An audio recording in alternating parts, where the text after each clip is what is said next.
Andrea Jenkins once said, "When there is less discrimination for the most marginalized people in our society, there is way more equality for everybody in our society." Okay, as you've gathered from the title, today's video is going to be about the history of racism against Black Americans. This is the third part to the series. It will cover Reconstruction. If you haven't watched the first two parts, I suggest you do. There is also the telling of the brave Republicans who saved Black Americans and the nasty Democrats who vilified them at every turn. While it is true that Republicans passed laws benefiting Black Americans, they did little to enforce them, rendering these laws ineffective. The Civil War today might be taught as a quest for liberation, but the reality is the Civil War fought then was a bloody, brutal, visionless war with the unintended byproduct of emancipation. Party lines might be important in the telling of history, but one must not be fooled into believing that one party truly worked in favor of Black Americans, as ultimately both benefited from their subjugation and both benefited in their disenfranchisement. Something still true today. But it's not particularly necessary. First disclaimer, I am a cis Cuban American white woman. I am sadly from Florida. My mother is white and was born and raised in Cuba. My father is biracial, part Black, part white, also born and raised in Cuba. I cannot talk about the topic of racism as if it has ever directly affected me. I am very white passing and live in a predominantly Hispanic community where I've been pretty sheltered from xenophobia or overt racism directed at me or my family. Second disclaimer, all the topics discussed on my channel going forward, I do heavily research. Below I will be linking all sources as well as other valuable information like petitions or organizations you can donate to. Third disclaimer, although this will be very informative and majorly history, I will be giving my opinion and be biased. If this will make you upset, don't watch the video. Final and most important disclaimer, we will be talking about slavery, racism, race-motivated violence, and SA. If any of these topics trigger you or make you uncomfortable, please click away.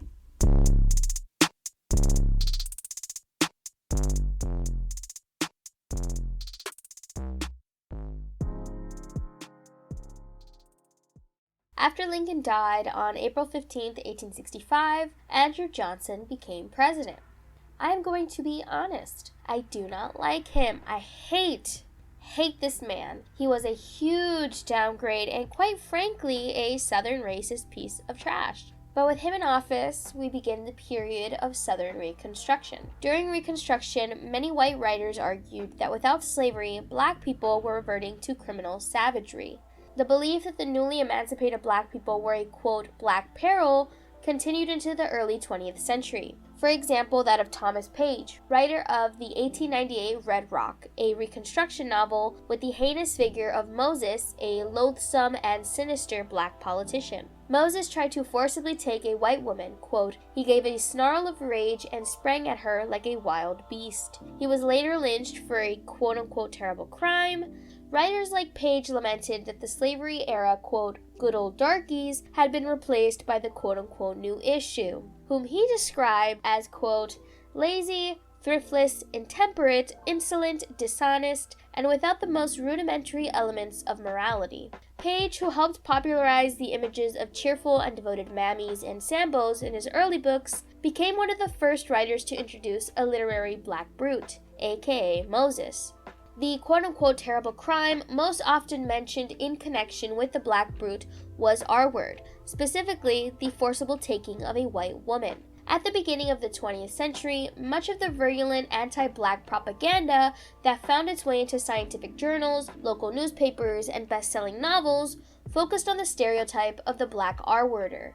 The claim that Black brutes were in epidemic numbers, R-wording white women became the public rationalization for the lynching of Black people, more specifically, Black men. Johnson, in May of 1865, revealed his plan for readmitting the Confederate States. Johnson declared each Confederate state could be readmitted if they met certain conditions. First, each state had to withdraw its secession. Second, they would have to swear allegiance to the Union. Third, they would have to pay annual Confederate war debts. And lastly, they would have to ratify the 13th Amendment. Something you will notice is that in this period we had progressive Republicans and conservative Democrats. Something many people get stuck on is the political party rather than political ideology. The political ideologies and views of parties can change or even swap with time. At this time, Republicans were the progressives and Democrats were the conservatives, until eventually the parties realigned.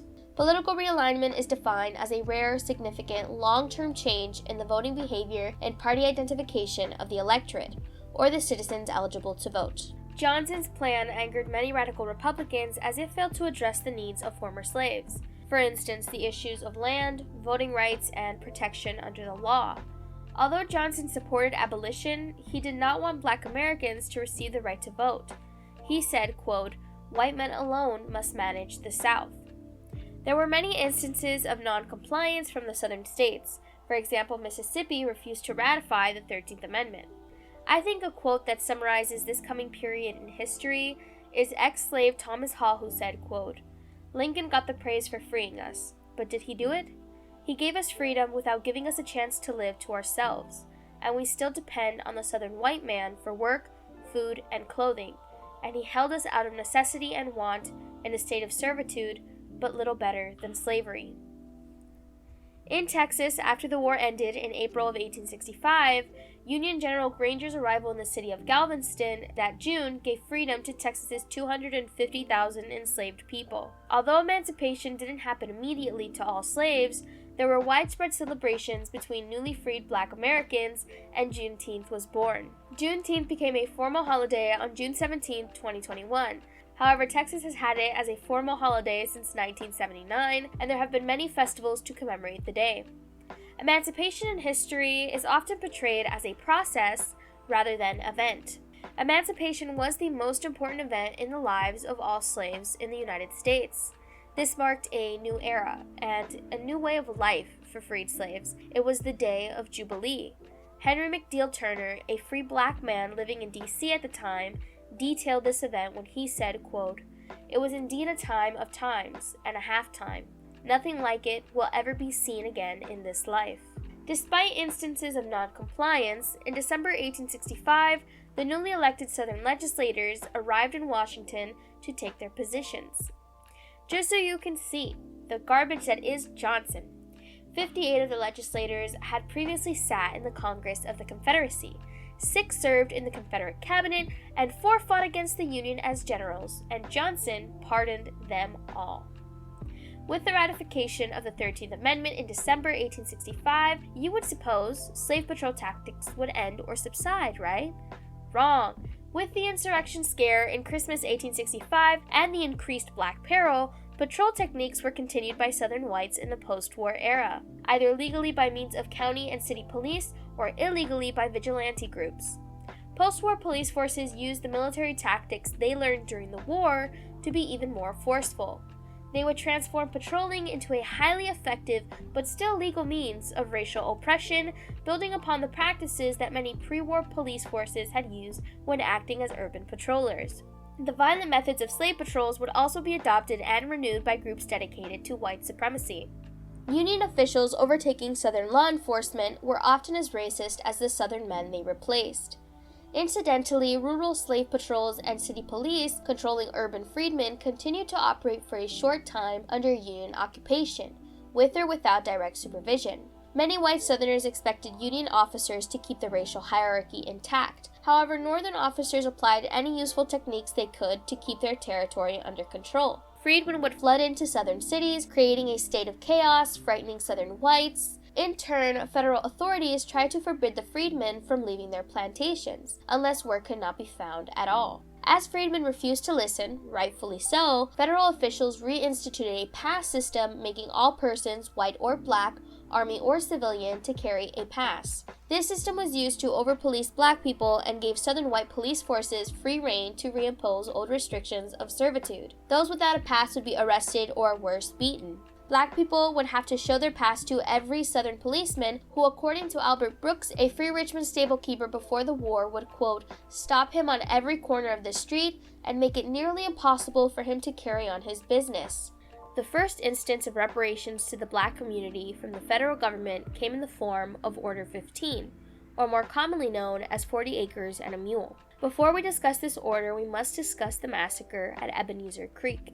On December 9, 1864, at Ebenezer Creek, an estimated more than 5,000 freed slaves followed 14,000 Union troops, commanded by Union Brigadier General Jefferson C. Davis. Davis was said to be a proponent of slavery and had a disdain for black people. When Davis and his troops arrived at the swollen creek, it was about 165 feet wide and 10 feet deep.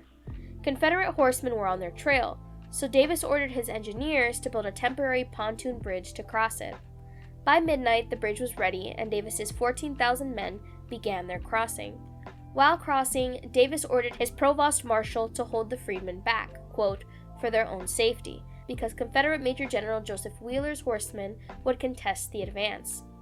In a speech 20 years after the incident, Colonel Charles Kerr detailed Davis's reasoning as, quote, on the pretense that there was likely to be fighting in the front, the Negroes were told not to go upon the pontoon bridge until all the troops and wagons were over. A guard was detailed to enforce the order. Although what happened after the troops crossed remains in dispute, it is certain that Davis had the pontoon bridge dismantled immediately, leaving the freedmen stranded on the creek's far bank. Colonel Kerr wrote that as soon as they reached their destination, quote, orders were given to the engineers to take up the pontoons and not let a Negro cross. The order was obeyed. The stranded freedmen were left on their own, effectively betrayed by Davis. Panic set in amongst the freedmen because they were aware that Confederate cavalry was fast approaching, and some were crushed in the stampede. Rebel cavalry under Major General Joseph Wheeler rode into the chaotic scene, shooting and slashing the former slaves. Colonel Kerr later helped raise an outcry over Davis's decision, describing the scene. Kerr said there were, quote, cries of anguish and despair. Men, women, and children rushed by the hundreds into the turbid stream, and many were drowned before our eyes. From what we learned afterward of those who remained on land, their fate at the hands of Wheeler's troops was scarcely to be preferred. He continued by saying, quote, I sat upon my horse then, and witnessed a scene the likes of which I pray my eyes may never see again. Reportedly, several Union soldiers tried to help, trying to pull in those on floating devices, and even pushing logs out to the few refugees still swimming. Davis was never punished or even reprimanded. In fact, he was later made a brevet major general.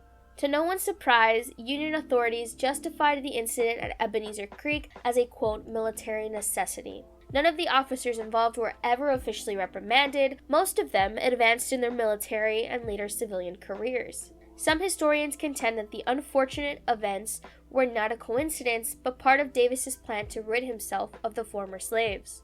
In her book, Through the Heart of Dixie, Sherman's March and American Memory, Anne Sarah Rubin wrote that, quote, in no way could the deaths be excused as a product of a quick decision. The former slaves who were not killed by the Confederates that day were captured and returned to slavery. Major James Connolly wrote a letter to the Senate Military Commission, which was leaked to the press. Connolly wrote in his diary about the event, quote, I told Davis's staff officers what I thought of such an inhumane, barbarous act, and that he was determined to expose it publicly. Then, on January 12, 1865, William T. Sherman and Edwin Stanton met with 20 black ministers in Savannah, Georgia at 8 p.m. to discuss the ministers' 40 acres idea. The mule was added later. Because I believe their names are more important than Stanton and Sherman's, I will be reading them out. William J. Campbell, former slave and pastor of First Baptist Church of Savannah. John Cox, former slave and pastor of Third African Baptist Church of Savannah. Ulysses S. Houston, former slave and pastor of Third African Baptist Church of Savannah. William Bentley, former slave and pastor of Andrews Chapel Methodist Episcopal Church in Savannah. Charles Bradwell, former slave and preacher in Church of Andrews Chapel. William Gaines, former slave and preacher at Andrews Chapel. James Hill, former slave and preacher at Andrews Chapel. Glasgow Taylor, former slave and preacher at Andrews Chapel. Garrison Frazier, former slave and ordained minister in the Baptist Church. James Mills, freeborn and licensed preacher of the First Baptist Church. Abraham Burke, former slave and a minister. Arthur Wardell, former slave, licensed minister in Baptist Church. Alexander Harris, freeborn, licensed minister of Third African Baptist Church. Andrew Neal, former slave, deacon in the Third Baptist Church. Jasper Porter, freeborn, lay reader and president of the Board of Wardens and vestry of St. Stephen's Protestant Episcopal Colored Church in Savannah. Adolphus Delmotte Freeborn, licensed minister of the Missionary Baptist Church of Milledgeville. Jacob Godfrey, former slave, class leader, and steward of Andrews Chapel. John Johnson, former slave, class leader, and treasurer of Andrews Chapel. Robert N. Taylor, former slave, class leader at Andrews Chapel. Jasper Lynch Freeborn, presiding elder of the Methodist Church and missionary to the Department of the South. The 40 acres and a mule order basically gave territory from South Carolina to Florida along the riverbanks to freed slaves. Furthermore, no white person could reside or manage that territory unless they were previously a military officer or soldier. It also stipulated that every family was entitled to up to 40 acres of land with no more than 800 feet of waterfront, and that the military would help protect them. Lincoln signed this order about 4 days after Stanton and Sherman introduced it. By June 1865, 40,000 freedmen moved on to new farms in this land. However, Johnson, being absolute dumpster fire, overturned the order in August of 1865, returning all that land to the Confederates and forcing the freedmen off. When Congress convened in December 1865, the Radicals, led by Thaddeus Stevens, sought to remedy weaknesses they saw in Johnson's plan for Reconstruction. In February 1866, Congress voted to continue and enlarge the Freedmen's Bureau. The Bureau assisted former slaves and poor whites in the South by distributing clothing and food. In addition, they set up more than 40 hospitals, approximately 4,000 schools, 6 industrial institutes, and 74 teacher training centers. 2 months later, Congress passed the Civil Rights Act of 1866, which granted citizenship and equal protection under the law to Black Americans and forbade states from passing discriminatory laws, aka Black Codes. An example of a Black Code is in Mississippi in 1865. It was illegal for freedmen to rent or lease farmland. This forced them to work under labor contracts, which they could not break under penalty of prison. In South Carolina, freedmen were prohibited from selling crops without permission from a white person. Freedmen in Louisiana could publicly assemble only between sunrise and sunset. In Maryland, interracial marriage carried a penalty of 6 years of servitude for both parties. Freedmen who quote-unquote intruded on a gathering of white citizens or who even fell in proximity of white residents in public could be charged with a misdemeanor with a punishment of 39 lashes in Florida. Johnson proceeded to veto both acts, stating Congress had gone far beyond anything, quote, contemplated by the authors of the Constitution. In 1866, moderate and radical Republicans came together to override the president's vetoes of the Civil Rights and Freedmen Bureau's acts. They proceeded to also draft the 14th Amendment, which made all persons naturalized or born in the United States a citizen. It also stipulated states preventing male citizens from voting would lose a percentage of their congressional seats, and barred most Confederate leaders from holding office. The amendment was not ratified until 1868. In 1867, freed slaves formed union leagues to learn civic responsibility and increase their political participation. Since ballot boxes in the South were guarded by Union military, freshly freed slaves were able to vote in Republicans. In office, Republicans managed to reform local militias to contain all able-bodied males, including freed slaves. Most Southern whites refused to participate in militias due to their inability to mingle with the freedmen. Other whites were banned from participating for their Confederate ties. In addition to these state-created militias, freedmen formed voluntary militia units to practice and drill with weapons. White people reacted one of 3 ways. First, creating restrictive agricultural associations designed to retain economic dominance over the freedmen, and instituting a white police force reminiscent of the slave patrols to monitor interactions between white and black planters. 2, creating their own militia-like groups called voluntary rifle clubs used to monitor and mobilize against freedmen at a moment's notice. Lastly, the most volatile reaction, the creation of white vigilante groups like the KKK. Radical and moderate Republicans came together once more to pass the Reconstruction Act of 1867. The act abolished governments formed in the former Confederate states, divided these states into 5 military districts, and set up requirements for readmission to the Union. In order to re-enter the Union, the state governments had to ensure black men the right to vote, and the state had to ratify the 14th Amendment. Johnson tried to veto the bill, but Congress overrode the veto. The Republicans provoked Johnson by passing the Tenure of Office Act, which stated the president could not remove cabinet officers, quote, during the term of the president by whom they have been appointed without the consent of the Senate. It worked, as Johnson, believing it was unconstitutional, fired Secretary of War Stanton, causing the Republicans to impeach him. However, when the trial in the Senate proceeded, he was found not guilty with 1 vote short of 2/3 majority. In the election of 1868, the Democrats knew they would not win with Johnson, so they nominated Horatio Seymour. The Republican nominee was Civil War hero Ulysses S. Grant. In November, Grant won the presidency. Then radical Republicans on December 7, 1868, introduced the 15th Amendment, giving black men the right of suffrage. Suffrage is defined as the right to vote in electing public officials and adopting or rejecting proposed legislation. The 15th Amendment states no one can be kept from voting for race, color, or previous condition of servitude. It was ratified on February 3, 1870. Some Southern governments refused to enforce the 14th and 15th Amendments, so Congress passed the Enforcement Act of 1870, protecting the rights of black Americans and giving power to the federal government to enforce the 15th Amendment. All these federal laws and amendments were good on paper. However, as long as the black community was reliant on whites for work and necessities, the black community's voting power could be taken away through blackmail or sheer force. The majority of the 4 million freed slaves remained dependent on whites taking jobs as sharecroppers or tenant farmers. This was due to lack of education and opportunities, causing many black Americans to be stuck in a cycle of poverty. Under sharecropping, freedmen were given small plots of land and seed by the landowner, oftentimes their former master. The sharecropper would buy food, clothes, and supplies on credit. They would then proceed to plant crops but give most of the harvest to the landowners. The sharecropper would then sell what little they had in the market, not giving them much in return. Lastly, they would then pay off their accounts being with merchants or landlords, some of which would charge the sharecroppers unjust fines. On the occasion the sharecroppers had extra money, they might have the opportunity to rent their land for cash, which is tenant farming. This period mirrored the economic exploitation black people suffered as slaves and merely modernized it to accommodate the New South. The labor contract took the place of slavery, and sharecropping or tenant farming perpetuated slavery. The labor contract system resulted with black laborers at the mercy of the owners and local law enforcement, keeping them in a worse state than when they were slaves. Nearly 80% of freed black Americans over the age of 20 were illiterate in 1870. Black Americans established educational institutions with the help of the Freedmen's Bureau, and by the end of 1870 spent more than $1 million on education.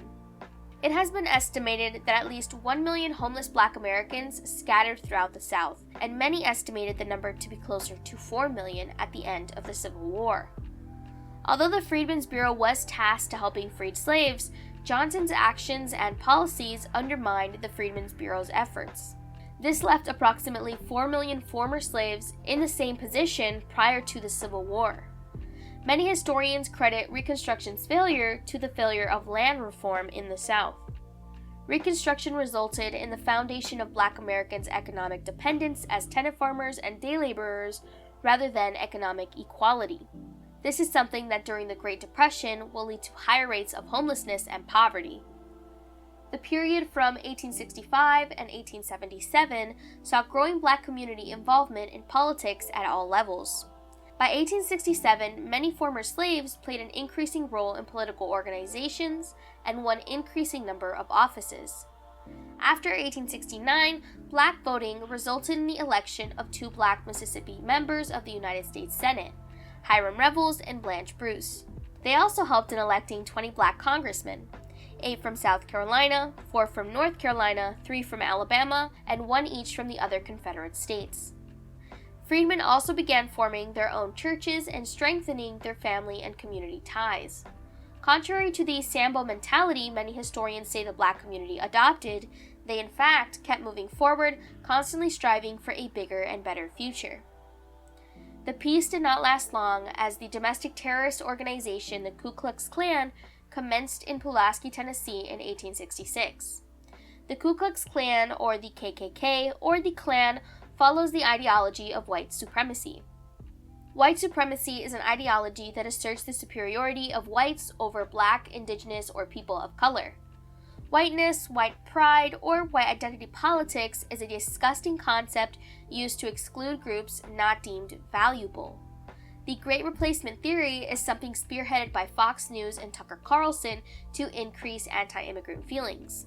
The Great Replacement Theory pretty much just says that immigration policies that welcome immigrants rather than restrict immigration, particularly those impacting non-white immigrants, are part of a plot designed to undermine or quote-unquote replace the political power and culture of white people living here in the United States. Sometimes it's broad enough to say white people living in Western countries, but for the sake of the video, I'm just going to say here in the United States. White pride, or the quote-unquote genocide of white Americans, is a concept created to stop interracial relationships and miscegenation. As the number of white-alone Americans in the United States decreases every year in the census, advocates of the Great Replacement Theory go up in arms using the theory to invoke anti-immigrant feelings and as a reason to perhaps build a wall or simply spark white rage. There is a reason mixed individuals like Obama, Zendaya, Jordan Peele, or Halle Berry are considered black but never white, because whiteness is inherently exclusionary. Remember, those who fall under the category white are constantly shifting. There was a time when Italians, Irishmen, and the Jewish were not considered white here in America. You also have to take into account, as you travel the world, the definition of whiteness is constantly shifting. Certain countries still exclude certain groups from the white category depending on where you go. The concept of whiteness' sole purpose is to separate those entitled to certain privileges from those whose exploitation and vulnerability to violence is justified by their not being white. Normally, this ideology is based off hate, ignorance, or eugenics. This is a twisted ideology that has sadly stood the test of time. A common slogan of the KKK is, quote, America First. This slogan has been used to identify those secretly a part of white supremacist groups. Members of the KKK often wore the organization's signature long white robes and hoods. By 1870, the Klan existed in nearly every southern state. Between 1868 and 1871, the Klan and other secret groups murdered thousands of men, women, and children. They burned schools, churches, and property. In Memphis, Tennessee, in May 1866, whites on a rampage of murder killed 46 black people, most of them veterans of the Union Army, as well as 2 white sympathizers. 90 homes, 12 schools, and 4 churches were burned. 5 women R-worded. Transgender woman and anti-rape activist Frances Thompson told a congressional committee investigating the 1866 Memphis race riot that 7 armed white men, 2 of which were police officers, broke into her house on a Tuesday afternoon, quote, drew their pistols and said they would shoot us and fire the house if we did not let them have their way with us. 4 of the men R-worded Frances, while the other 3 choked and R-worded 16-year-old Lucy Smith, almost killing her. Similarly, in 1871, Harriet Simrel testified in front of a congressional committee investigating Klan terror during Reconstruction that she was beaten and, quote, ravished by 8 men in South Carolina who broke into her house to force her husband to, quote, join the Democratic ticket. Essex Harris, appearing before the same committee, reported that, quote, the R-word of black women was so frequent in the postbellum South that it had become, quote, an old saying by now. This was a trend of black women using their voices as an act of rebellion in telling their stories. Some feminist historians have argued that white men R-worded black women as a strategy to uphold white supremacist patriarchy, which was challenged by the outcome of the Civil War. These types of attacks are often portrayed as not just violent, but calculated, with the means of spreading the stereotypes placed upon black women. Among the most notorious zones of Klan activity was South Carolina, where in January 1871, 500 masked men attacked the Union County Jail and lynched 8 black prisoners. The most glaring example that there was just no winning for black people is the case of Charles Caldwell, born a slave, later elected to the Mississippi Senate. Caldwell was shot by the son of a white judge in 1868, but he fired back and killed the man. He was tried in front of an all-white jury, pled self-defense, and was acquitted of all charges. He was the first black person to kill a white man in Mississippi and go free. However, on Christmas Day, 1875, he was lynched by a white gang. There are several different Klan-like organizations which also started. For example, the Knights of the Red Hand, the Pale Faces, the White Brotherhood, the Constitutional Union Guards, and in Texas, the Knights of the Rising Sun and the Knights of White Camellia. Many of these organizations still exist to this day. Below I will be linking a hate map so you can see confirmed hate groups throughout the United States. To try and suppress the white supremacist groups, Congress passed the Enforcement Act of 1870. As pulled from Senate.gov, quote, "This prohibited groups of people from banding together or to go in disguise upon public highways or upon the premises of another with the intention of violating citizens' constitutional rights." In February 1871, Congress passed the first of the Enforcement Acts of 1871, aka the Ku Klux Klan Acts. It, quote, "placed administration of national elections under the control of the federal government and empowered federal judges and United States Marshals to supervise local polling places." The Second Enforcement Act of 1871 was passed in April. It, quote, "empowered the president to use the armed forces to combat those who conspire to deny equal protection of the law and to suspend habeas corpus if necessary to enforce the act." These were again good laws, but with no one in the Grant administration willing to enforce them, they did a little more than look pretty on paper. Ultimately, in 1882, the Supremes voted these to be unconstitutional.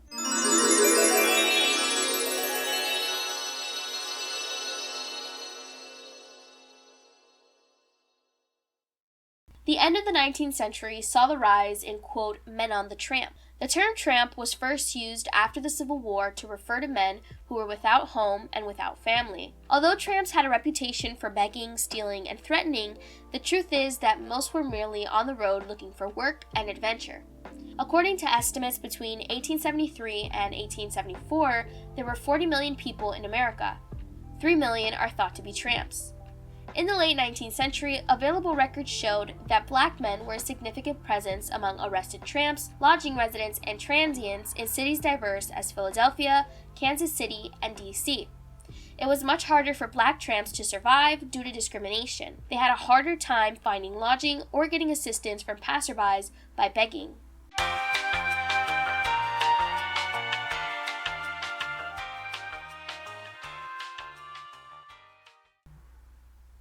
Now I want to give some Supreme decisions of the time which showed how, rather than extend protections to black Americans, they continued to limit them.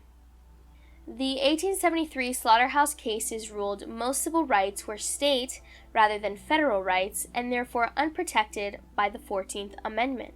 The 1876 U.S. v. Cruikshank case ruled that the 14th Amendment did not grant the federal government power to punish white people who oppressed black people. Lastly, the 1876 U.S. v. Reese case ruled the 15th Amendment did not grant voting rights to anyone, but rather was intended to restrict types of voter discrimination. Then, Democrats passed the Amnesty Act in May 1872, which returned the right to vote and run for office back to 150,000 former Confederates. This law began to shift the political power in the country. Between 1869 and 1875, the Democrats began to recapture Southern legislators and state governments, which they called redemption. In Louisiana, there were harsh resentments between Southern Democrats and the Republican-dominated federal government, which turned into a powder keg and exploded in the 1872 election for Louisiana's governor. The run resulted in a split between Republican and Democratic candidates, causing President Grant to send federal troops to support the Republican candidate. In response, white Southerners rebelled and formed a heavily armed insurgent army called the White League. The White League was a paramilitary group which intimidated and attacked freedmen and white Republicans across the state. Fearing that local Dems might seize control of the regional government, being almost evenly split between black and white citizens, an all-black militia took control of the local courthouse. On April 13, 1873, Easter Sunday, more than 300 armed white men, including members of the Knights of White Camellia, the Ku Klux Klan, etc., attacked the courthouse. When the white militia operated a cannon to fire on the courthouse, some of the 60 black defenders fled while the others surrendered. When the leader of the attackers, James Hadnot, was accidentally shot by one of his own men, the white militia responded by shooting the black prisoners. Those wounded in the earlier battle, mainly black militia members, were singled out for execution. The killing spread to black residents who had not been at the courthouse and continued well into the night. Approximately 150 black residents were killed, including 48 murdered after the battle. There were only 3 white casualties and few injured in the largely one-sided Battle of Colfax. The next day, on the 14th, state militia under control of Republican Governor William Kellogg arrived at the scene and recorded the bloodshed. New Orleans police and federal troops arrived in the next few days to reestablish order. A total of 97 white militiamen were arrested and charged with violation of the Ku Klux Klan Act. A handful of them were convicted but were eventually released when the Supremes ruled the Enforcement Act unconstitutional. No one was ever arrested by the state of Louisiana or by local officials. In Tennessee in 1868, 60% of male prisoners were black as opposed to 100% of female prisoners. As black men in the South accounted for 72.4% of male prisoners in 1880, black women accounted for 85.8%. Those numbers grew to 73% and 90.2% respectively by 1904, but dropped to 59.6% and 79.6% respectively in 1923. Beginning in the 1860s, when black Americans made up less than 2% of the Illinois population, black women were 15% of incarcerated female felons in the state, while black men were 7% of male felons. In the early part of the 20th century, those numbers rose to 44% for black females and 21% for black males. We begin to see in this time period the trend of mass incarceration that will stay consistent in history. During this time, there were very few choices for convicts. Let's repeat the wording of the 13th Amendment, shall we? Neither slavery nor involuntary servitude, except as punishment for crime, whereof the party shall have been duly convicted, shall exist within the United States. The key point here is, except as punishment for crime, whereof the party shall have been duly convicted. A clause that allows slavery to exist within the prison system and encouraged the mass incarceration black people have faced throughout the history of this country. After the war, convict leasing grew, and by the mid-1870s, almost every southern state developed some type of convict leasing system.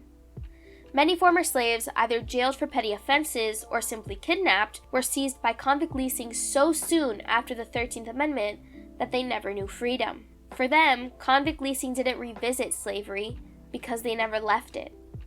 Assistant Attorney General Charles W. Russell, the Justice Department's special investigator, concluded that the convict leasing system was, quote, largely a system of involuntary servitude, that is to say, persons are held to labor as convicts under those laws who have committed no crime.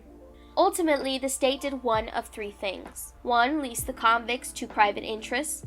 2. Force them into criminal surety contracts, which under a period of servitude for a private employer was exchanged for the payment of a criminal fine, often based on petty or exaggerated charges. Or lastly, beginning in the 1890s, place them in state or county chain gangs. The North has often been positioned as a, quote, critical site of modern ideas about race, crime, and punishment. During the onset of segregation, and as Congress leasing became entrenched in the South, Northern authorities often turned to jails and prisons to control quote-unquote undesirable groups. Ultimately, they maintained public order through incarceration as increasing numbers of black Americans migrated from the rural South. 25 years after the Civil War, the 1890 census revealed that black Americans represented 12% of the nation's population, but 30% of its prisoners. In July 1876, a few months before the election, a violent rampage in Hamburg, South Carolina, destroyed the civil rights of freed slaves. A gang of white supremacists who called themselves the Red Shirts lynched 6 black men and murdered 4 others whom the gang captured.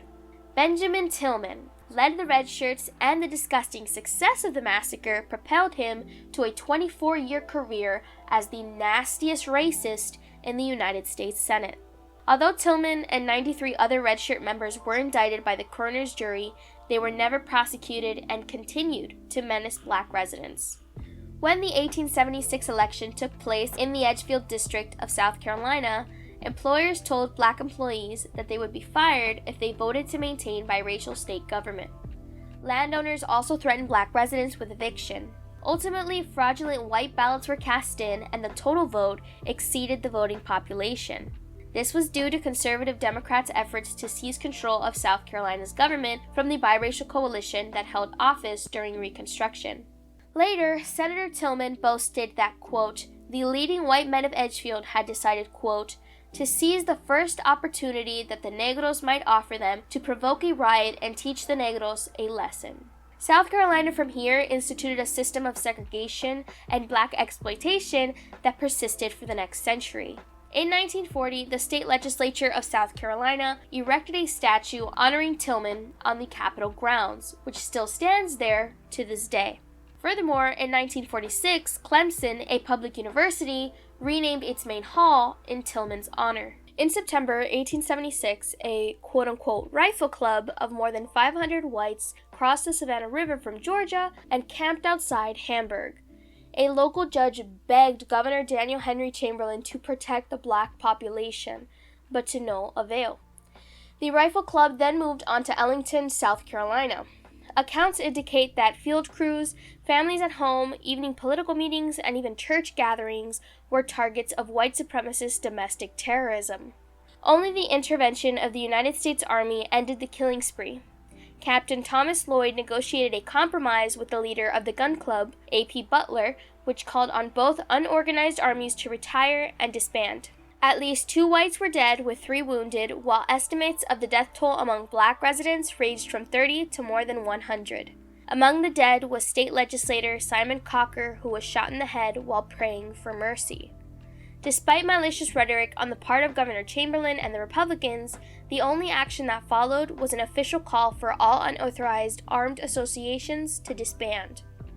Then came the election of 1876, where the Republicans elected Ohio's Rutherford B. Hayes and the Democrats elected Samuel J. Tilden.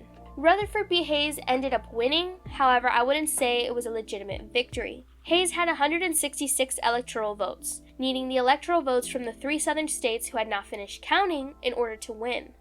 Republicans made concessions to the Democratic Party and the White South to win the election, aka the Compromise of 1877. After the Civil War, the South, who was once a powerhouse of capitalism, became starved as cotton profits plummeted, killing the once great Southern economy.